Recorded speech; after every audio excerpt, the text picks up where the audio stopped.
지난 시간 저는 바울이 로마의 법정에서 재판을 받을 때 바울과 함께 알고 지냈던 로마의 많은 그리스도인들이 자신들의 생명을 부지하기 위해서 바울과 함께 바울의 변호를 하지 않고 다 도망간 이야기를 여러분들에게 지지난주에 말씀을 통해 전해드렸습니다.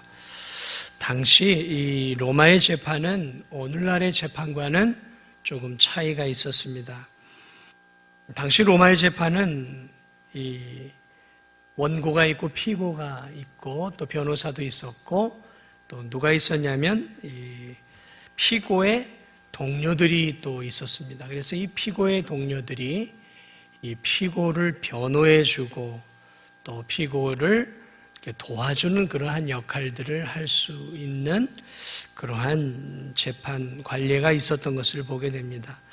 자, 그러나 이 바울의 동료들이 지금 모두 도망감으로 바울을 변호해 줄 만한 사람이 당시에 아무도 없었다는 거죠. 왜냐하면 그 당시에 로마의 황제는 우리가 알고 있는 네로 황제였어요. 폭군이었고 잔인했고 이제 나중에 이제 극에 달해서 가족도 죽이고 아내도 죽이고 가까운 충신도 죽이면서 결국 그렇게 이제 인생을 마무리했던 폭군이었기 때문에 그 폭군이 있는 그러한 재판정에서 믿음을 갖고 있는 이 바울을 변호한다라는 것은 목숨을 거는 일이었어요. 더군다나 바울이 예수 그리스도를 믿는 것 때문에 지금 잡혀 있었고 기독교에 대해서 적대적이었던 그 시대 상황에 비추어 볼 때 바울의 변호를 로마의 법정에서 한다. 그것은 스스로가 자폭하는 행위와 마찬가지였다는 것이죠. 자, 그러다 보니까 바울과 함께 이렇게 바울의 힘을 주고 있었던 로마의 그리스도인들이 다 이렇게 바울을 돕지 않고 살기 위해서 이렇게 뿔뿔이 흩어져 버리고 만 것이죠. 자, 그리고 이제 바울이 드디어 이제 로마의 법정에서 자신을 이제 변호하기 시작을 하죠. 이제 자신이 어떤 사람인 것인지에 대해서, 자기가 왜 여기에 들어와 있는지에 대해서 아마 이제 홀로 변호했던 것들을 보게 되어집니다. 바울이 이 로마의 법정에서 어쨌든 외롭고 고독한 가운데에서 동료들에게 배신당하는 아픔 가운데에서 스스로를 변호하고 있었다는 것이죠. 자, 그런데 홀로 이렇게 법정에서 자기를 변호하고 있었던 이 바울이 낙심이 되거나 힘을 잃지 않았다는 거죠. 사랑하는 동료들이 다 자기를 배신하고 떠나버린 그 상황 속에서도 오늘 이 본문을 보면 그가 더 큰 힘과 능력을 가지고 자신을 변호하였고 도리어 이 변호하는 과정 속에서 법정에 있는 판사나 이 많은 사람들에게 복음을 전파하는 복음 전도의 기회로 법정에서 복음을 전하는 절호의 기회로 그 시간을 사용했던 것들을 오늘 우린 본문을 통해 보게 됩니다. 4장 17절을 한번 다시 볼까요? 주께서 내 곁에 서서 나에게 힘을 주심은 나로 말미암아, 이게 지금 법정에서 일어난 일이에요. 나로 말미암아 선포된 말씀이 온전히 전파되어 모든 이방인이 듣게 하려 하심이니 내가 사자의 입에서 건짐을 받았느니라. 자, 여기 가만히 보니까 4장 17절을 보니까 중반절에 나로 말미암아 선포된 말씀이 온전히 전파되어 모든 이방인이 듣게 하려 하심이라. 그가 이 법정에서 하나님의 말씀을 전했다라는 것을 알 수 있고 그 법정에 있었던 모든 헬라 이방인들에게 복음을 증거하는 시간들을 갖게 했다라고 그가 말하고 있습니다. 자, 여기서 이 말씀은 바로 무엇을 말하고 있냐면 복음을 이야기합니다. 복음을 의미하는데요. 자, 그가 법정에서 예수 그리스도의 십자가의 죽으심과 부활의 권능을 전했다는 거죠. 복음은 그리스도의 십자가의 죽으심의 이유, 그리고 그분의 부활, 그리고 그 부활하심으로 그리스도를 믿는 자들이 부활하게 될 것이라는 그리스도의 십자가와 부활이죠. 이게 복음이거든요. 이 복음을 그가 어디 있어요? 법정에서 자신을 변호하는 가운데 복음을 전했다라는 것이죠. 자신을 변호하는 그 시간을 통해 한 번도 복음을 접해보지 못했던 이 로마의 재판장들과 그 많은 그 법정에 있는 그 로마의 고위층들에게 예수 그리스도의 십자가와 부활을 전했다라는 것들을 오늘 바라보게 되어집니다. 그러니까 아마 이제 우리가 유추해 볼 수 있는 거죠. 도대체 바울은 어떻게 복음을 전했는가? 이 피고로서 이제 자기가 왜 법정에 오게 되었는지를 아마 설명했을 것입니다. 그래서 바울은 아마도 이제 자기가 믿고 있는 예수 그리스도, 자기가 그리스도의 십자가의 죽으심과 부활을 믿고 있었다라는 사실, 그리고 그분이 주님이라는 사실을 전하면서 이것들이 동료 유대인들에게는 거치는 돌이 되어서 그 유대인들이 자신을 모함하고, 그래서 그 모함에 의해서 자신이 이렇게 감옥에 가게 되었고, 자신이 로마 시민권을 갖고 있었기에 가이사 황제에게 상소해서 지금 여기까지 지금 오게 되었다라는 이 전체적인 것들을 설명하면서 그는 자연스럽게 자기가 믿고 있는 하나님과 자기가 믿고 있는 예수 그리스도의 복음을 아마도 자연스럽게 자신을 변호하는 가운데 전했던 것 같아요. 자, 결국 이 일로 인해서 복음이 법정 안에 있는 헬라 고위층 사람들, 로마의 핵심 권력층에게까지 복음이 증거되었던 것들을 보게 되어집니다. 바울은 디모데후서 4장 2절에서 디모데에게 이렇게 얘기하죠. 너는 때를 얻든지 못 얻든지 복음을 전해라. 너는 말씀을, 디모데후서 4장 2절에 그런 말씀 전파하라. 때를 얻든지 못 얻든지 항상 힘쓰라. 바울이 디모데에게 복음을 전할 때 기회가 찾아오든 기회를 잡지 못하든 기회를 만들어서 복음을 전해라, 이렇게 말을 하고 있는데, 바로 이렇게 그가 말만 했던 것이 아니라 그는 이 로마의 법정에서 자기를 변호하는 그 상황을 이용해서 예수 그리스도의 십자가의 복음을 담대하게 전하는 기회로 삼았다는 것이죠.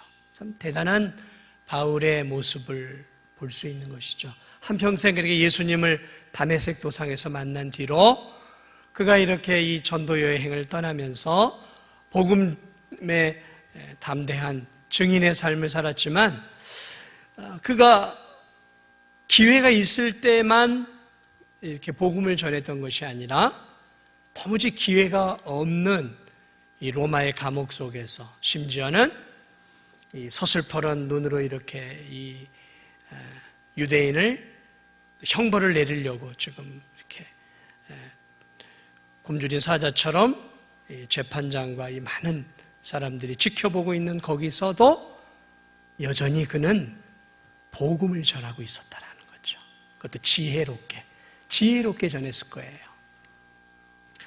참 이런 바울의 모습을 보면서 바울은 참 천상 복음 증거자여 선교사여 하나님의 신실한 일꾼이었구나라는 사실들을 우리는 이 본문을 통해서 다시 한번 살펴볼 수 있는 것이죠. 자, 이 어떤 상황 속에서도 굴하지 않고 예수님을 모르는 이 로마의 고위층들에게 십자가의 예수 그리스도, 구원의 예수 그리스도, 부활의 예수 그리스도를 이렇게 어떤 환경 속에서도 사명을 포기하지 않고 복음 증거의 사명을 감당하고 있는 이 바울의 이 모습은 오늘을 살아가는 그리스도인인 우리들에게 이 땅에서 우리들도 어떻게 살아야 할지에 대한 좋은 신뢰를 우리에게 보여주고 있는 것이죠. 여러분, 우리도 각자의 삶이 있죠. 여러분이 다니는 직장이 있죠. 여러분이 가지고 있는 사업터가 있고, 가게가 있고, 또 일터가 있고, 또 만나는 사람들이 있어요. 자, 우리 나름의 삶의 경계가 있고, 만나는 사람들이 있어요. 자, 이러한 삶 속에서 우리는 분주하게 살아갑니다. 분주하게 살다가 오늘 이 저녁에도 또 하나님께 예배드리기 위해 이 자리에 왔어요. 자, 우리의 삶의 목적 무엇일까요? 도대체 왜 우리는 돈을 벌어야 하고, 도대체 우리는 땀을 흘려서 일을 해야 하고, 도대체 왜 우리는 다람쥐 쳇바퀴 돌아가듯 직장에서 내게 맡아준 일을 실턴졸턴 감당하면서 살아야 할까요? 단순히 돈을 벌기 위해서만? 그래서 이 돈을 악착같이 벌어서 좀 더 여유 있고 풍족한 삶을 살기 위해 하기 싫은 일들을 여러분 그냥 억지로 열심히 하고 계십니까? 바울의 관점에서 볼 때 우리가 일하고 있는 일터는 복음을 증거하는 복음의 현장이에요. 여러분이 일하고 있는, 여러분이 거주하고 있는, 여러분이 움직이고 있는 삶의 영역들은 바로 내가 복음을 증거하고 내가 예수 그리스도를 드러내야 될 삶의 현장이요, 우리의 선교지인 거예요. 이러한 개념을 갖지 않으면 우리 늘 이렇게 말할 수 있어요.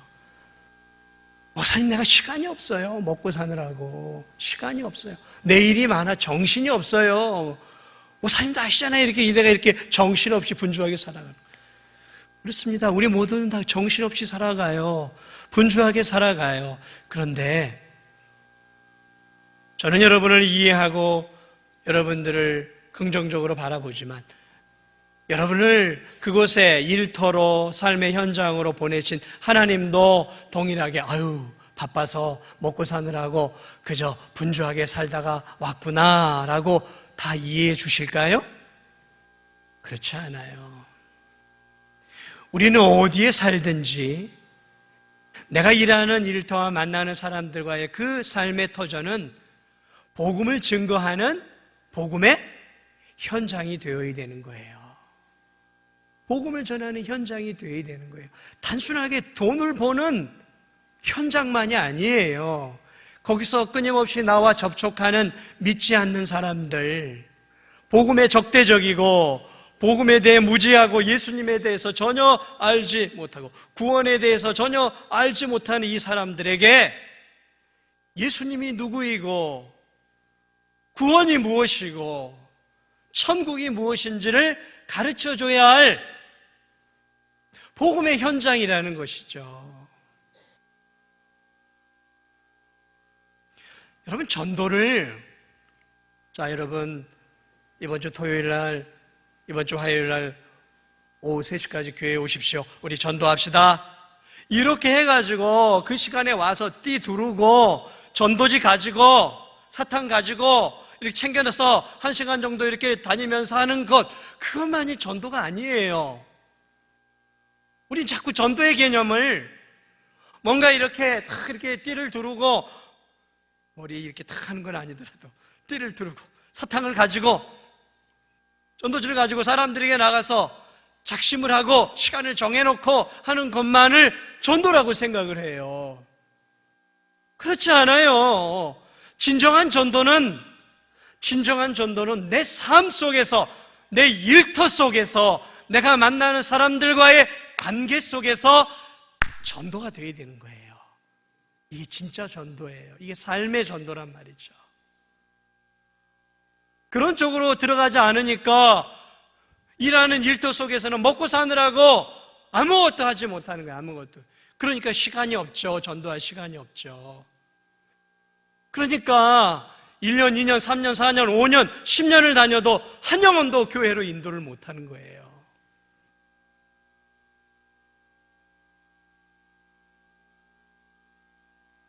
전도의 개념을 바꿔야 돼요. 전도의 개념을. 물론 그것도 맞아요. 작심하고 시간을 정해놓고 전도하는 거, 그것도 중요해요. 그러나 더 중요한 것은 내가 만나는 사람이 전도의 대상자이고 나와 관계하는 사람이 내가 복음을 증거해야 할 전도의 대상자들인 거예요. 바울을 보세요. 어디서 전도를 하고 있습니까? 지금 여기가 전도의 현장이에요.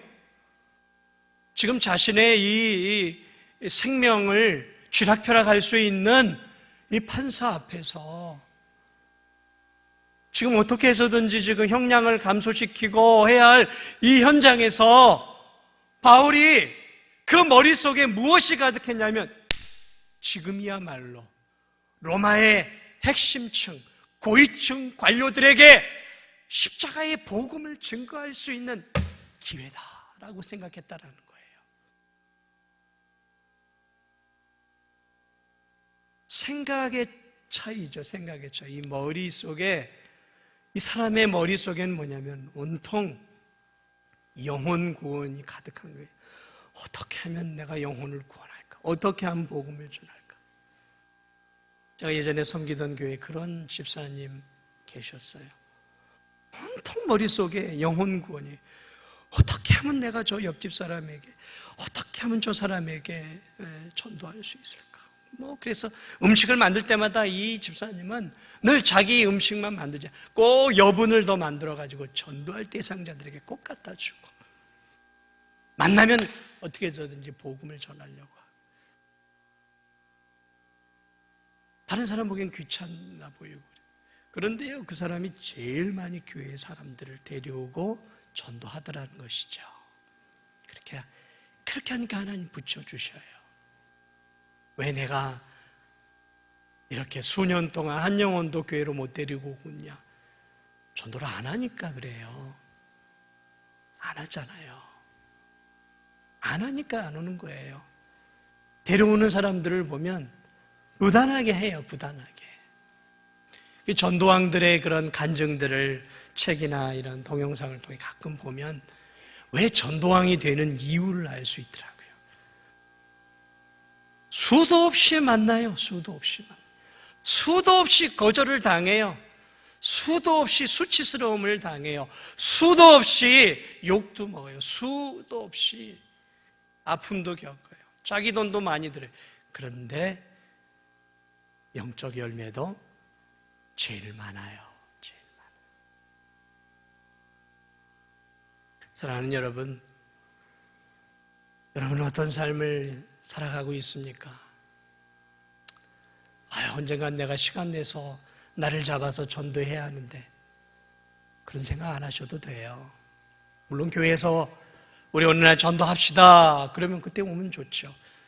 그러나 더 중요한 것은 내가 일하는 일터와 삶의 현장, 내가 만나는 데 가까운 이웃들이 내가 전도해야 될 대상이고, 그들에게 내가 기회를 얻든 때를 얻든 못 얻든, 이 말은 무슨 말이냐면 어떤 상황 속에서도 네가 기회를 만들어서 복음 전할 기회를 네 스스로 만들어 내어서 복음을 증거해라 라는 것이죠.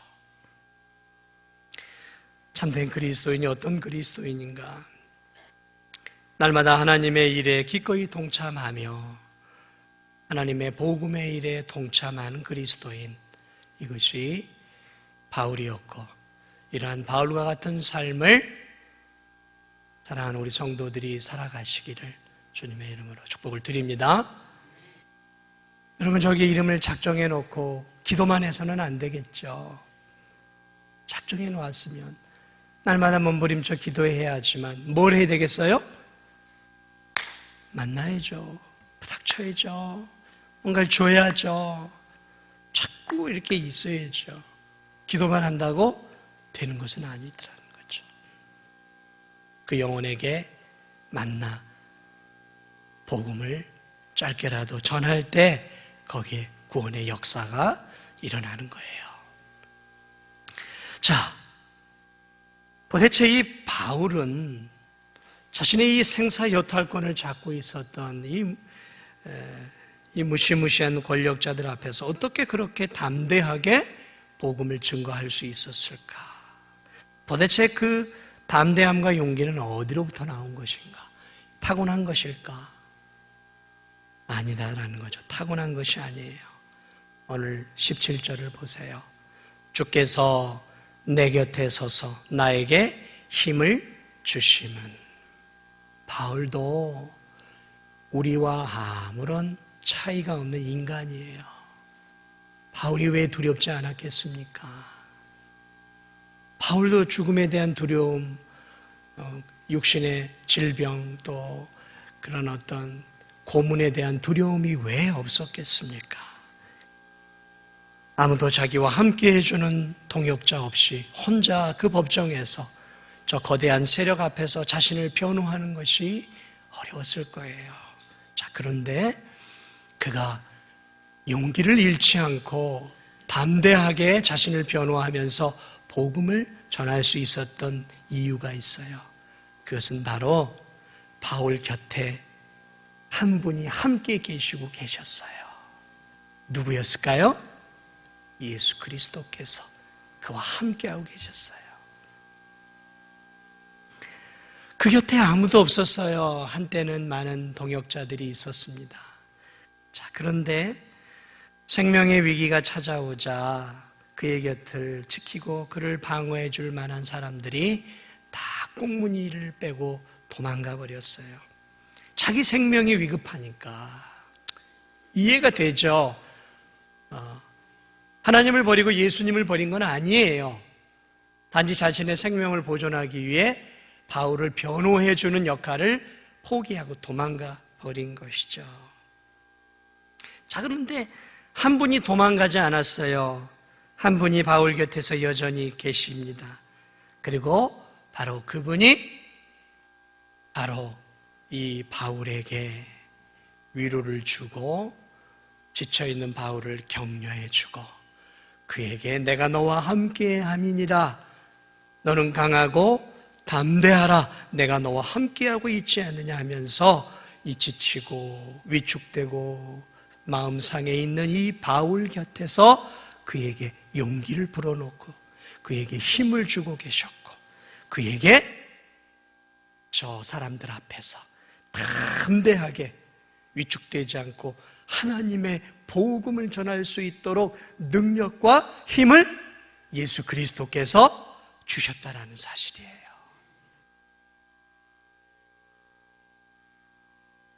17절 보세요. 주께서 내 곁에 서서 나에게 힘을 주심은 나로 말미암아 선포된 말씀이 온전히 전파되어 모든 이방인이 듣게 하려 하심이니 내가 사자의 입에서 건짐을 받았느니라.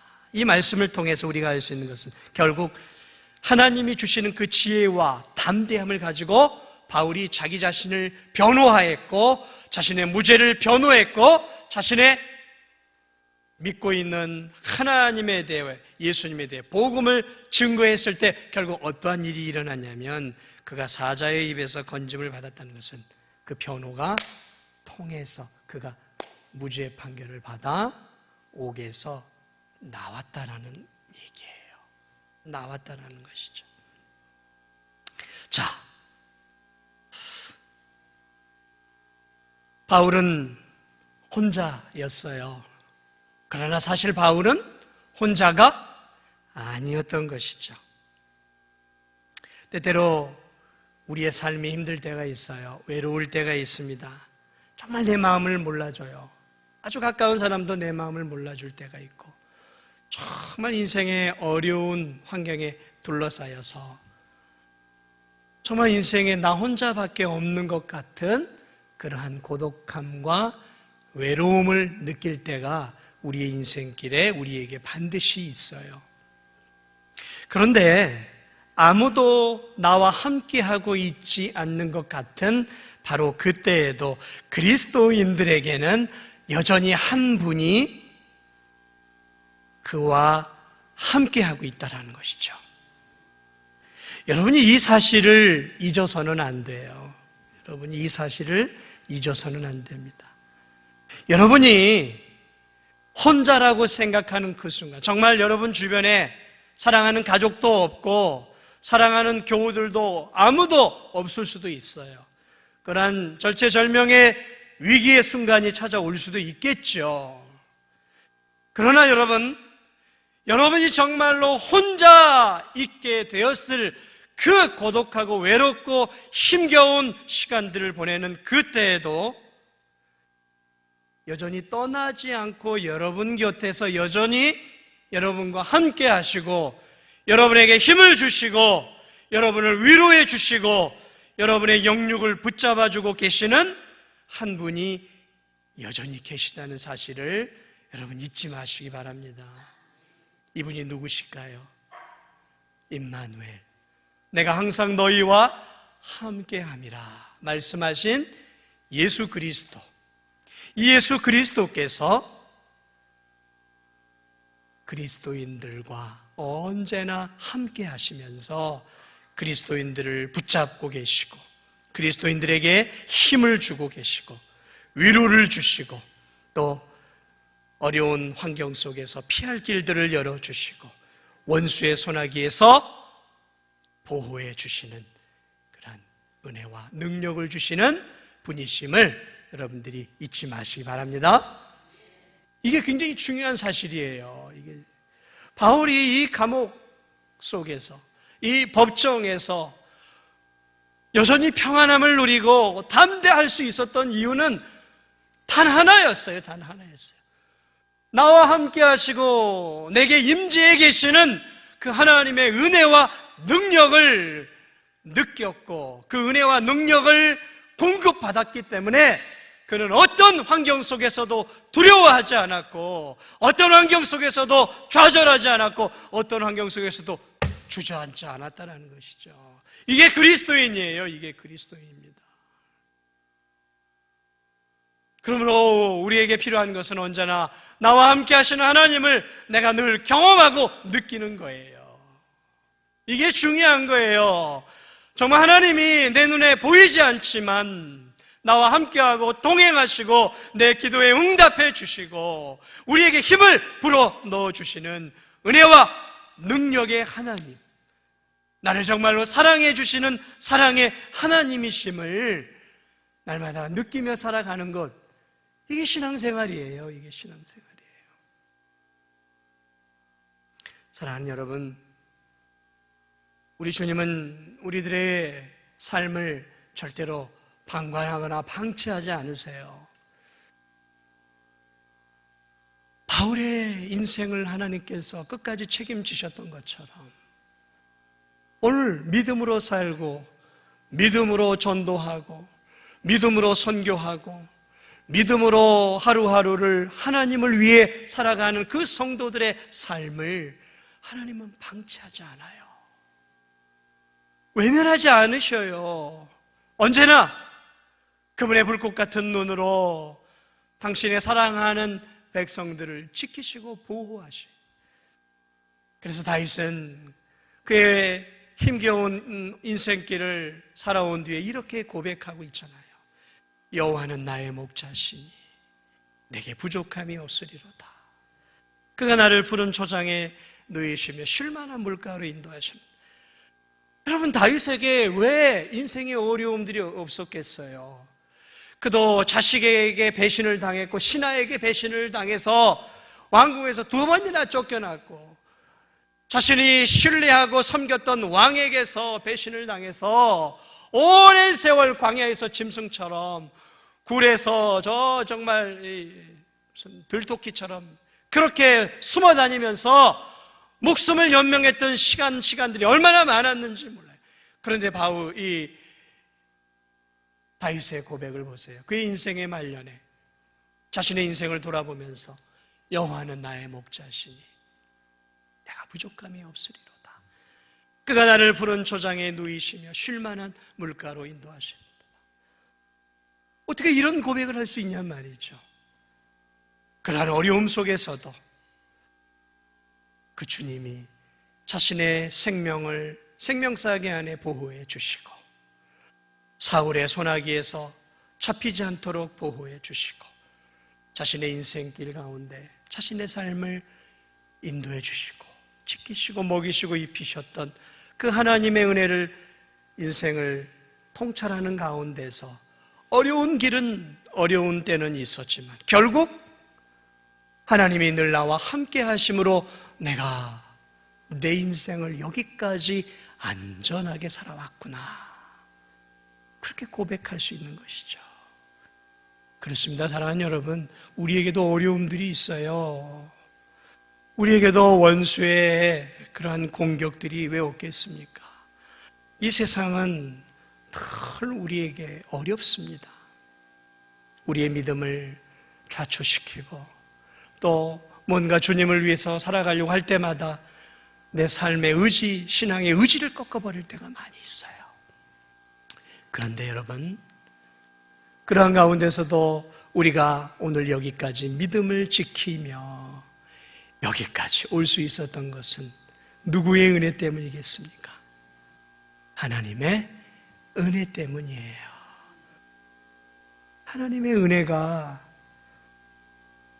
이 환난과 시련과 고난과 삶의 어려움이 많은 이 환경 속에서 여기까지 에베네셀 인도해 주신 하나님이심을 여러분 믿음으로 고백하는 여러분들이 되시길 바랍니다.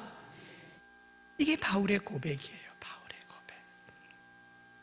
그리고 바울의 삶이었던 것들을 바라보게 됩니다. 내가 사자의 입에서 건짐을 받았느니라. 사자의 먹이가 될 위기의 순간이었다라는 거죠. 여기서 사자는 무엇을 말하겠어요? 바로 이 로마 황제를 의미할 수도 있고 재판정을 통해서 이제 죽음의 위기겠죠. 여기서 하나님의 이 절대적인 은혜로 그가 건짐을 받았다라는 것이죠. 바울은 이것을 근거로 이제 이렇게 디모데에게 이제 마지막으로 이야기합니다. 18절 보면 주께서 나를 모든 악한 일에서 건져내시고 또 그의 천국에 들어가도록 구원하시리니.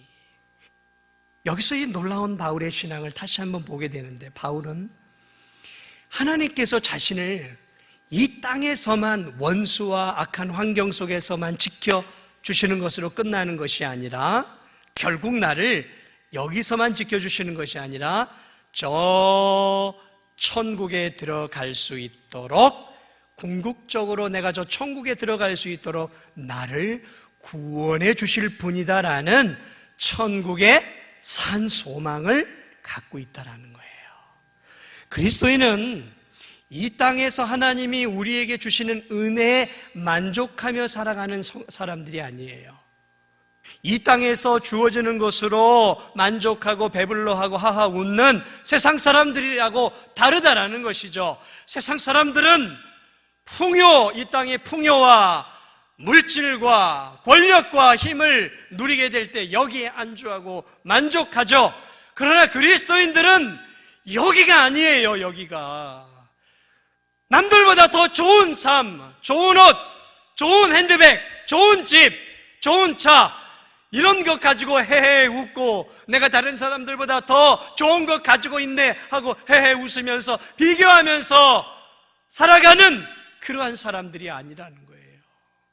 그리스도인은 여기서 도우시는 하나님의 은혜에 만족하는 것이 아니라 앞으로 하나님이 도우셔서 나를 저 영원한 소원의 항구인 천국까지 인도해 주시고 나를 온전하게 구원해 주실 것을 바라보는 마지막 천국에 대한 확신과 소망을 갖고 가는 사람들이에요. 바울의 이 디모데후서의 마지막 부분은 그 부분이에요.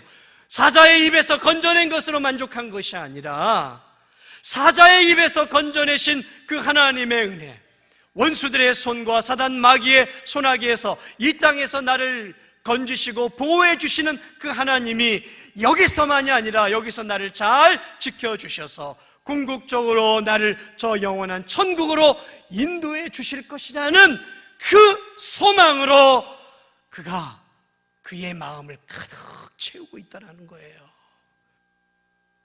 이게 그리스도인이에요. 이게 그리스도인이에요. 이 땅의 것으로 그냥 울고, 이 땅의 것으로 웃고, 이 땅의 것으로 그냥 코미디언처럼 개그 프로그램을 보는 것처럼 웃기면 웃고 뭐 슬픈 것 보면 눈물 흘리는 그러한 이 땅에 울고 웃는 인생이 아니라 좀 더 멀리 보고 있는 바울의 모습. 좀 멀리 보세요. 멀리.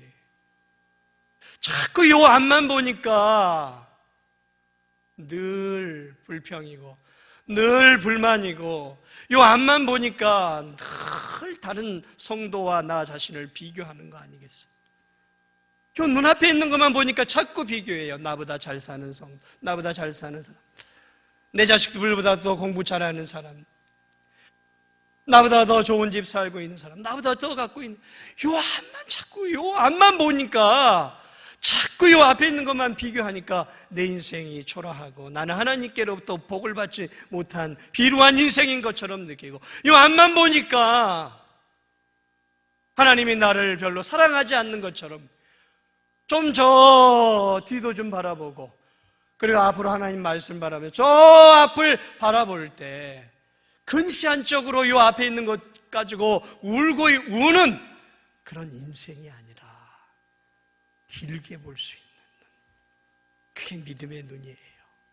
길게 볼 수 있어요. 길게 볼 때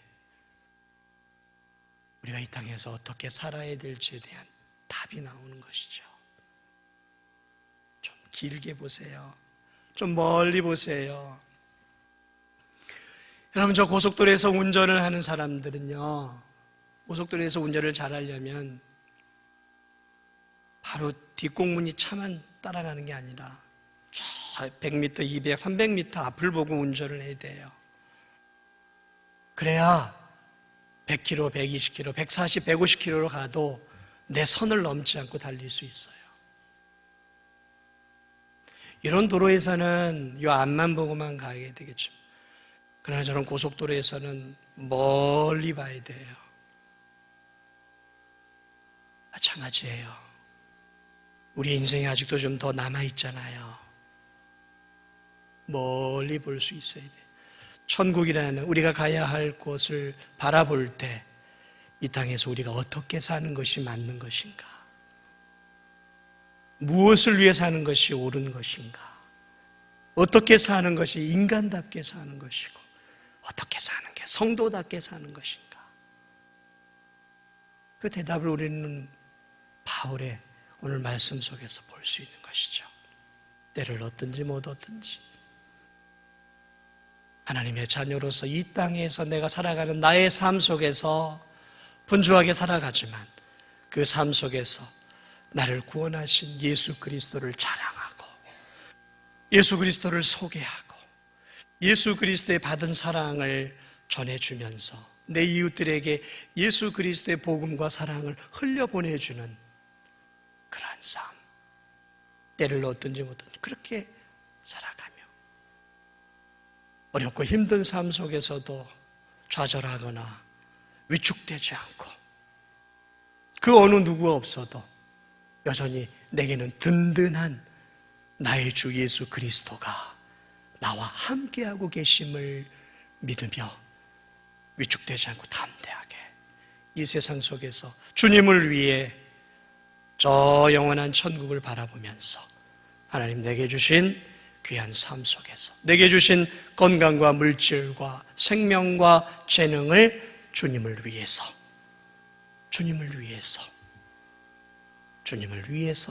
드리며 살아갈 수 있는 그러한 저와 여러분이 되시기를 주님의 이름으로 축복을 드립니다.